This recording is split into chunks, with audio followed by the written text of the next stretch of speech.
Class 11-এর first semester পরীক্ষার এডুকেশনের প্রশ্ন এবং উত্তর। শিক্ষা শব্দটি সংস্কৃত কোন ধাতু থেকে এসেছে? উত্তর হবে এ, শ্বাস। সংকীর্ণ অর্থে শিক্ষার একটি বৈশিষ্ট্য হলো, উত্তর হবে নৈতিক চরিত্র গঠন। সকল বিদ্যার জননী রূপে যে বিষয়টি সবার প্রথমে থাকে তা ক্রম অনুসারে সাজাও।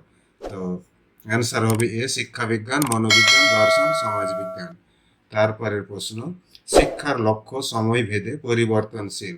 একজন শিক্ষকের প্রধান পেশাগত গুণাবলী হলো বিষয়বস্তুর জ্ঞান। নিয়ন্ত্রিত শিক্ষার অন্যতম একটি বৈশিষ্ট্য হলো, উত্তর হলো নমনীয়তা। শিক্ষার যে রূপে কোনো নির্দিষ্ট পাঠ্যক্রম থাকে তাকে বলে নির্দিষ্ট পাঠ্যক্রম থাকে না, তাকে বলে অনিয়ন্ত্রিত শিক্ষায়। দর্শন ও শিক্ষা হলো একই মুদ্রার দুটি দিক। এটি মনে করেন, উত্তর হলো রস। The art of education will never attain complete without philosophy. মন্তব্যটি করেন ফিকটে। হীনযান মহাযান যে দর্শনের অন্তর্ভুক্ত বিষয় তা হলো, অ্যান্সার হবে বৌদ্ধ ধর্মের। নেক্সট, বাম স্তম্ভের সঙ্গে ডান স্তম্ভ মেলাও। তো আর্য সত্য হবে বৌদ্ধ দর্শন, ওই জন্যে একটা জানলেই সবগুলো হয়ে যাবে। তো এই যেহেতু ওয়ান বি এর সঙ্গে মিলছে ওই জন্য এ হবে। দেখো, ওয়ান বি এর সঙ্গে আর নেই, ওই জন্য এ হবে। তারপরে একটি শিশুর সামাজিকরণ যে পরিবেশে প্রথম শুরু হয় তা হলো পরিবারে। কেস স্টাডি করে সঠিক বিকল্পটি বেছে নাও। তো অপরাধ নিয়ে যে শাখায় আলোচনা হয় সমাজবিজ্ঞানের, সেটা হলো অপরাধবিদ্যা। সাংস্কৃতিক পরিবর্তন সর্বদা নিরপেক্ষ। এ, নিচের বৈশিষ্ট্যগুলির মধ্যে কোনটি সাংস্কৃতিক গুণ নয়? সহজাত প্রবৃত্তি। তারপরে সত্য মিথ্যার সঠিক বিকল্পটি বেছে নাও।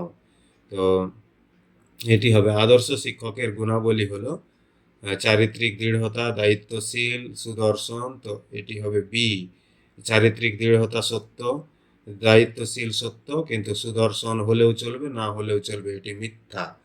তারপরে ইগনুতে যে ধরনের শিক্ষার ব্যবস্থা হয়ে থাকে তা হলো নিয়ম বহির্ভূত শিক্ষা। তারপরে 18, পাশ্চাত্য দর্শনের মধ্যে কোন দর্শন কঠোর শৃঙ্খলার উপর গুরুত্ব দেয়? তো এটি হলো ভাববাদ। সত্য মিথ্যার উপর বিকল্পটি বেছে নাও। বৃহত্তর সামাজিক গোষ্ঠী হলো পরিবার, ভুল এটি। বিবৃতি, মানব সমাজের মৌলিক একক হিসাবে পরিচিত পরিবার, এটি ঠিক। তো এ হবে। নেতাজি সুভাষ মুক্ত বিদ্যালয় প্রতিষ্ঠিত হয় 1997 খ্রিস্টাব্দে। মেটাফিজিক্সের মেটা শব্দের অর্থ অতিক্রান্ত। এপিস্টোমোলজির এপিস্টিম শব্দের অর্থ হলো জ্ঞান। অ্যাক্সিওলজি এর অ্যাক্সিয়াস শব্দের অর্থ হলো মূল্য, ওই জন্যে বি দাগের হবে, অতিক্রান্ত, জ্ঞান ও মূল্য। তারপরে প্রত্যক্ষভাবে বেদের উপর প্রতিষ্ঠিত দর্শনটি হলো বেদান্ত।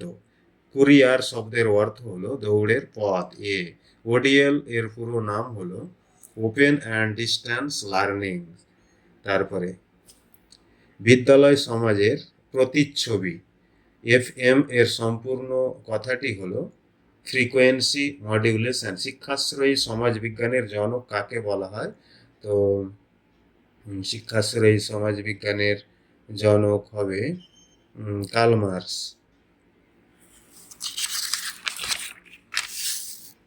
তারপরে একজন ব্যক্তি অষ্টাঙ্গিক মার্গ সম্পর্কিত তথ্যগুলি জানেন, তিনি একজন সাক্ষাৎকারক ওই বিষয় সম্পর্কিত তথ্যগুলি জানাবেন।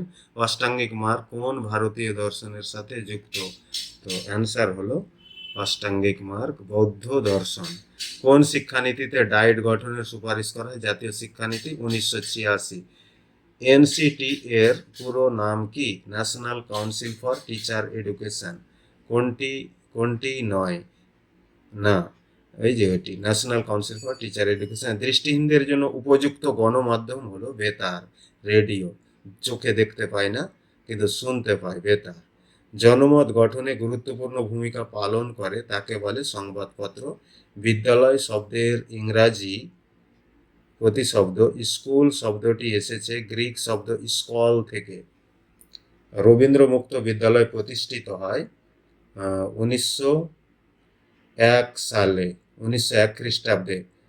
1998 থেকে পুনর্গঠিত হয়, কিন্তু এটি 1902 সালে পুনর্নবকরণ করা হয় এবং বিধানসভায় পাস হয় 2002 সালে পশ্চিমবঙ্গে।